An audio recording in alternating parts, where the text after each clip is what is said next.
Hey, this is David, and welcome to the Crossed Rifles, where today we do a distressed Knights Templar build.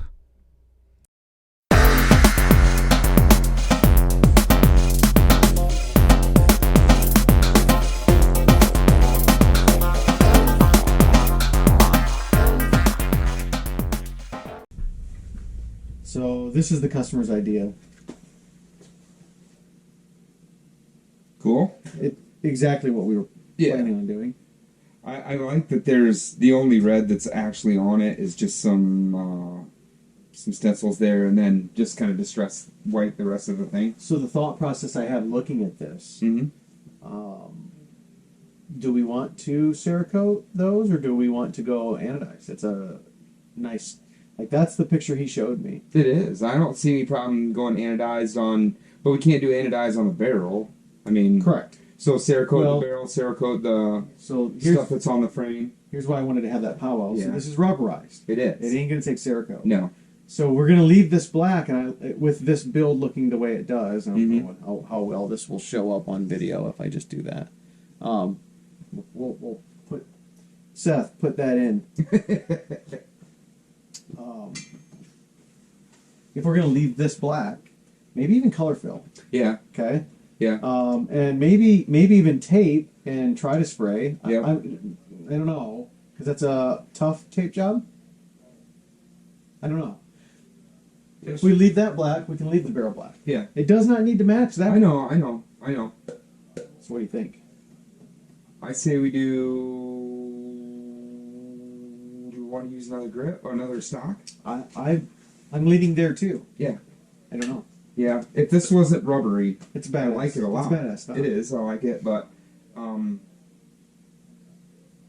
yeah. I say we just have them put this back together and grab a regular. Let's leave it prepped for Cerakote. Yeah. We'll use it. Okay. We'll use it on a thing. We'll never Cerakote. I don't like shooting. We'll never Cerakote. I don't like shooting. We'll have them put it back together. Yeah. Okay. So then we are going to spray the barrel. Right. Do we want to just spray it red and get some anodized parts? It won't match, or do we want to blast the skeletonized anodized parts and match them Cerakote wise? I have red kits. I know. I think that would look fine.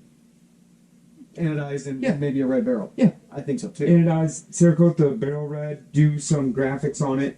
The barrel's going to have little exposed. Yeah. We can get really close to that anodized look. It's just not going to be like perfect. Mm-hmm. But that's okay. I think it'll still look good. Two shades of red. I think there's the E-Series red now. There it is. That'd be super shiny like that. We also have some stenciling to do Yeah. in red. So there will be other parts. In lower, I think we should do some of the parts, Mm-hmm. the lower parts in red. Mm-hmm. Red trigger, for sure. Yeah. Right? I think we do. Let's do them all. Let's do pins, Yeah. bolt catch, Yep. safety, trigger, takedown pins, and let's shoot this red too. This little chunk of Stuff. pick rail. Yeah. Does that come with those? Yeah. It's not bad. Yeah, one comes with every one. I think it's kind of neat. What do you want to do with it? Red. Red. Mm-hmm. Want to laser beam it? Okay. You mean red anodizing, right? I hope so. Because we just talked about We this. just talked about the It's kit. literally just now.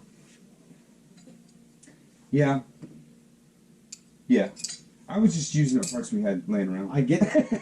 I love where fit. I You know love what I where mean? you're going with this. Yeah. But if So we I go wanna by show that this. picture, So this is another charging handle. It's a nice charging handle that was Cerakoted for another job, and we switched directions on it. So it was sitting back here, and I thought, well, we'll use it up on this job.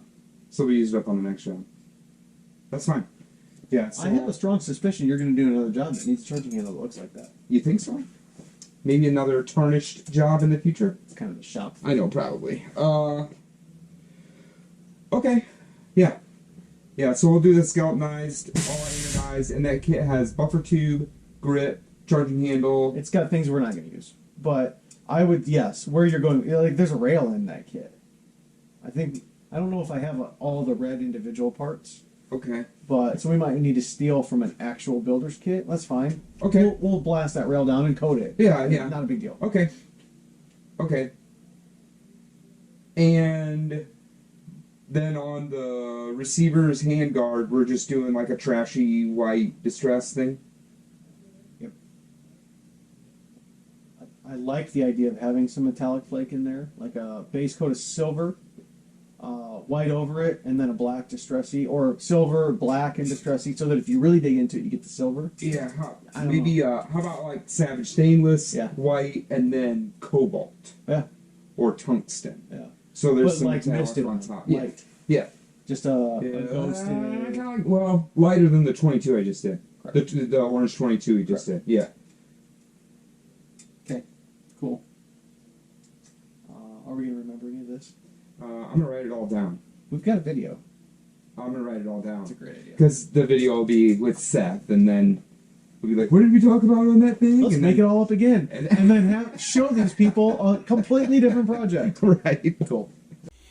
So I thought it would be cool to include that conversation we recorded about how we were going to spray this job. And a lot of times Luke and I will sit around and think about the best way to achieve the look we want. And I guess what I'm trying to do is encourage you to talk to people that are around you and brainstorm a little bit.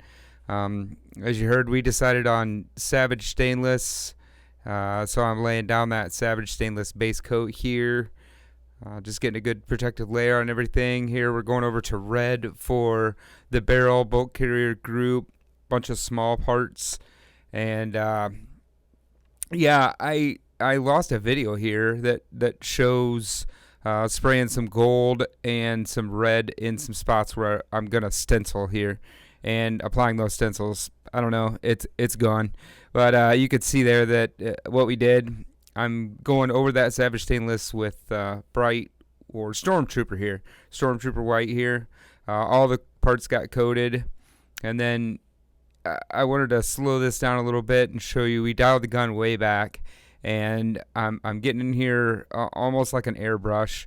And I'm just laying those fine white details in. And the reason I'm doing it this way is I don't want to have to clean up a whole crap ton of white paint off those gold and red areas.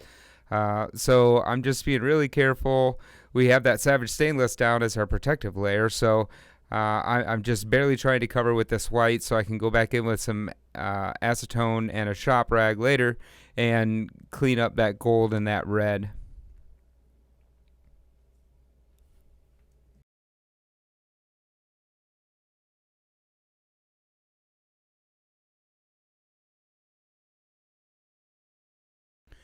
So here we are cleaning up that gold and that red. Now this white, I just left it tack out for 15 minutes, just air cure for 15 minutes. It hasn't been in the oven at all, so it's easier to remove. I just have a little ceramic bowl sitting off to my side on my table there with some acetone in it, so I can dip my shop towel in there. Your towel loads up pretty fast with Cerakote, so you have to kind of keep rotating the towel around and re-dipping for more acetone, especially as it evaporates.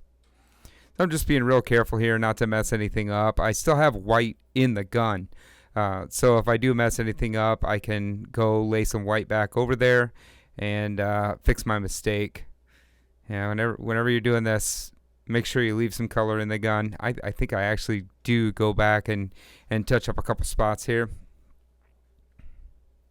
All right, now we're on to distressing. Greg is in here with me. He's another guy that shoots at the shop. I'm sure we're discussing philosophy, the meaning of life, something very important like that. We're definitely not talking about bourbon or motorcycles or sporting events. Anyways, so I'm going along with some steel wool here and removing some of that white Cerakote to expose that Savage Stainless underneath. I'm just hitting all my high spots, all my corners.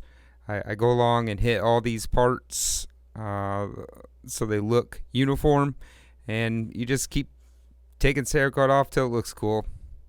This was in the oven for about 12 minutes, 13 minutes, just until it was barely tacky, and then I brought all the parts out, let them set until they cooled down enough for my girly hands to handle it, and then went in there and started my distress.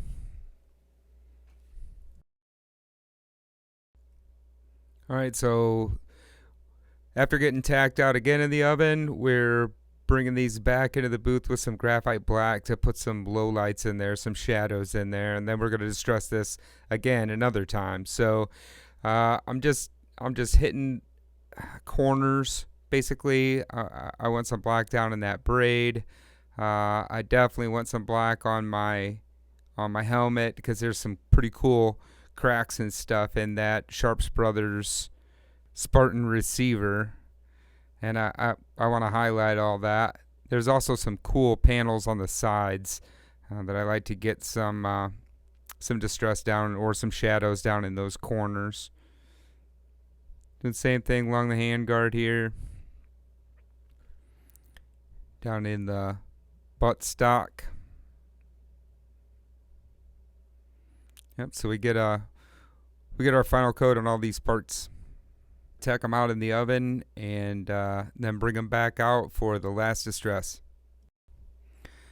Again, we're wiping with acetone here and using kind of a combination of that shop rag with acetone and then steel wool, sometimes with acetone, sometimes without.